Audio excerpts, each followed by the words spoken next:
Alex, you look shattered. And I don't say that lightly. Did you even sleep? Shattered is the word. I am. I feel like I've been running on fumes for days. But it's all because I just have to tell you what happened at midnight on New Year's Eve. Oh no. Was it a bad party? Too much celebrating? Your face is telling a very dramatic story right now. That's the thing. It was the total opposite of a party. It was supposed to be the quietest New Year's ever, but it turned into this whole saga. A saga? Okay, I'm intrigued. But wait, before you dive in, we have to talk about resolutions. Did you make any? Ugh, resolutions. I try not to. I feel like it's just setting yourself up for failure. But I did decide to try and drink more water. I know, it's so boring, but I really need to. What about you? I'm with you. I don't do them either. I call them gentle goals. My gentle goal is to read more books this year. Not a specific number, just more. Gentle goals. I like that. That feels achievable. Okay, well, now that we've set our very gentle goals for the year, I think I need to tell this story. But let's do the proper intro first. Right. Hello, everyone, and welcome to English at the Corner Café. I'm Sam. And I'm Alex. Today we are absolutely talking about New Year's. But this story, you won't believe it. Okay, I am so ready. I've got my coffee. I'm leaning in. Let's get right into it. The Midnight Surprise Saga. Go. All right, but first, you have to tell me how your New Year's Eve went.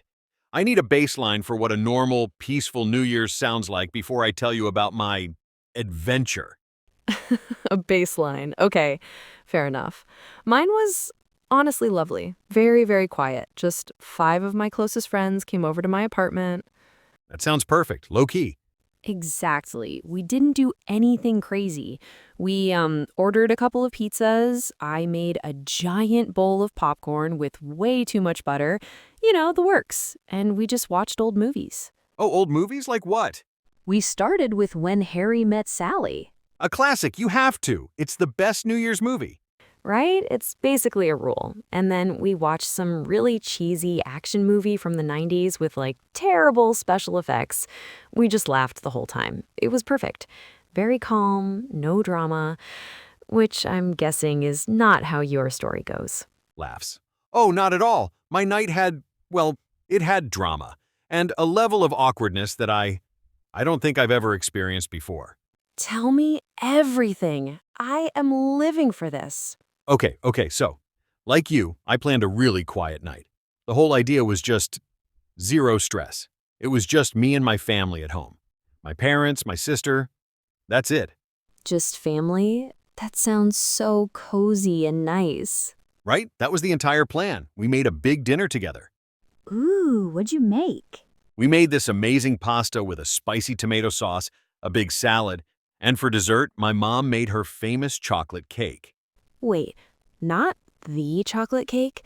The one with the little chocolate shavings on top and that fudgy frosting? The very one. You know it. It's legendary. I think it's the main reason I go home for the holidays. Oh, I don't blame you. Homemade cake is it's on another level. It tastes like love.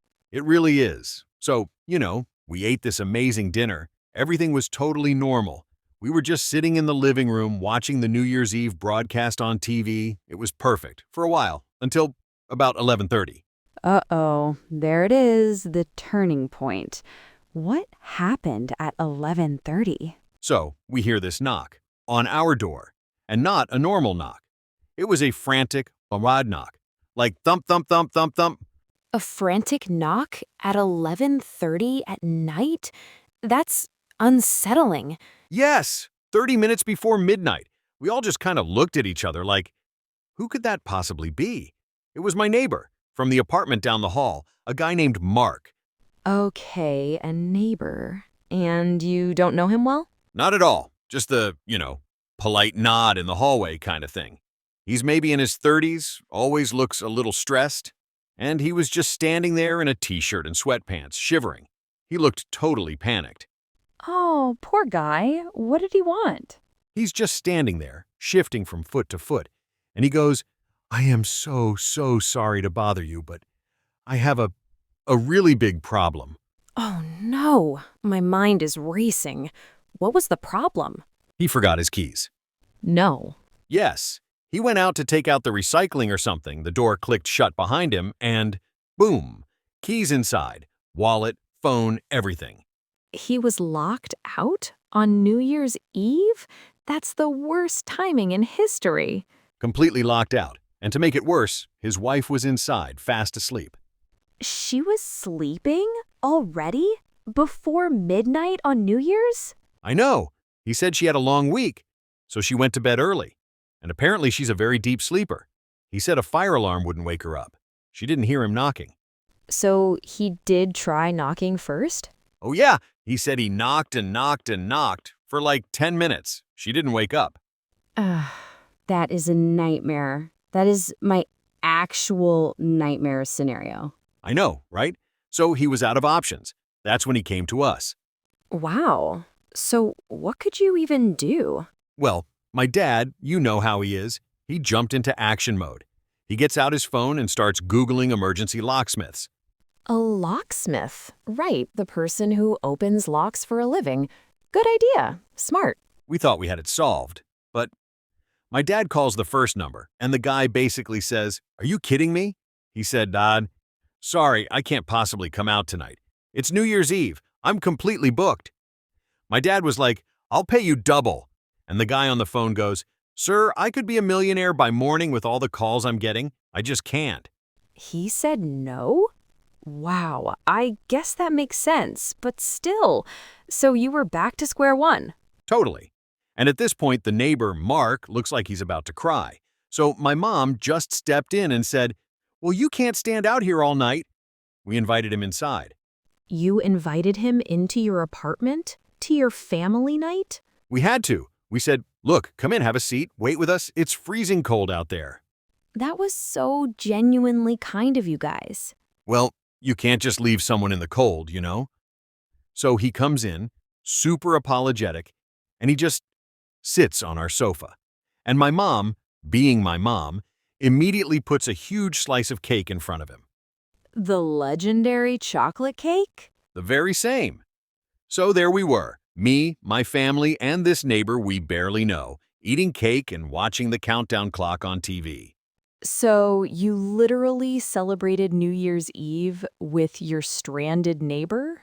We did. At midnight, the ball dropped, and the four of us and him all just sort of looked at each other and mumbled, "Happy New Year." That's actually kind of amazing and sweet. But oh my gosh, the awkwardness. Sam, it was beyond awkward. We had 30 minutes to kill before midnight, and we had nothing to talk about. He was a complete stranger. Oh no, what did you end up talking about? Please tell me. Okay, it was a masterclass in awkward conversation. First, we talked about the weather. He was like, "It's cold." And I was like, "Yep, it is." Then just silence. No, the classic. Then my dad, trying to be helpful, chimed in, "Supposed to snow next week." And the neighbor just goes, "Oh, okay." More silence. It was painful. This is excruciating. Then we tried talking about the TV show we were watching. The host was wearing this ridiculously sparkly jacket. So my mom says, "That's a very sparkly jacket." And Mark, the neighbor, just nods slowly and says, "Mm-hmm." It was a conversational dead end at every single turn. We even talked about the weather a second time. You ran out of topics so badly, you had to circle back to the weather? That is hilarious. So when did he finally get to go home? About 1 a.m. From midnight to 1, he just sat there, trying to call his wife's phone over and over. And finally, she woke up. We could hear his side of the call. He was like, "Honey, hi, no, everything's fine. Please don't worry. Can you open the front door for me?" Oh, I can just imagine her confusion. Why are you asking me to open the door? Exactly. So she let him in. He was so relieved. He thanked us about 1,000 times and then just scurried away. Wow, what a night. What a story. I know. I planned this super quiet night, and it turned into this whole adventure. So, did he say anything the next day, or did you just go back to the polite nod? No, he was great. The next afternoon, he knocked on our door again, this time much more gently, and he had a box of cookies from a local bakery. Oh, that's so sweet. What kind of cookies? This is important. Laughs. Oatmeal raisin, which are my dad's favorite, so it was a very nice gesture. He said, "Thank you for saving my new year." See? Something good came out of it. It really did. And now, it's not awkward anymore. When I see him in the hallway, we actually say hi and chat. It's like we broke through the awkward barrier. We're actual neighbors now. I love that. Okay, that was an incredible story, and it was full of really useful phrases for our listeners. Let's break a few of them down. Absolutely. Okay, so the first big one, I'm locked out. Right, a terrible feeling. It just means you can't get into your house or your car because you don't have the key. You can say, I locked myself out, or just, I'm locked out. Exactly. Have you ever been locked out? Ugh, yes. I went to get the mail from my apartment building's mailroom, and the door locked behind me in my pajamas. I had to wait 2 hours for my roommate to get home from work. It was humbling. Oh no, see? Okay, next phrase you loved. We ran out of topics. Yes, the phrasal verb run out of something means you've used all of it and there's nothing left. Yup. It can be for physical things like we ran out of milk, or for abstract things like we're running out of time, or I'm running out of patience. Exactly. And the other one, that's awkward. Awkward just means a situation is uncomfortable or strange or socially difficult. Like when you wave at someone who wasn't actually waving at you. That's the definition of an awkward moment. The worst. So, to wrap it all up, what's the big lesson from your story? I guess that sometimes your plans just completely fall apart, and you just have to go with it. And sometimes something good can come from it. Like a new friendship. And cookies. Well, thank you everyone for listening to English at the Corner Café. Thank you. It was a pleasure sharing my awkward tale. Join us next time because I think I need to tell you all about my big cooking disaster from January. It involves a smoke alarm and a very confused firefighter. A cooking disaster? Oh, I cannot wait to hear this. Is it more dramatic than my neighbor story? We'll have to see. See you all next time. Goodbye.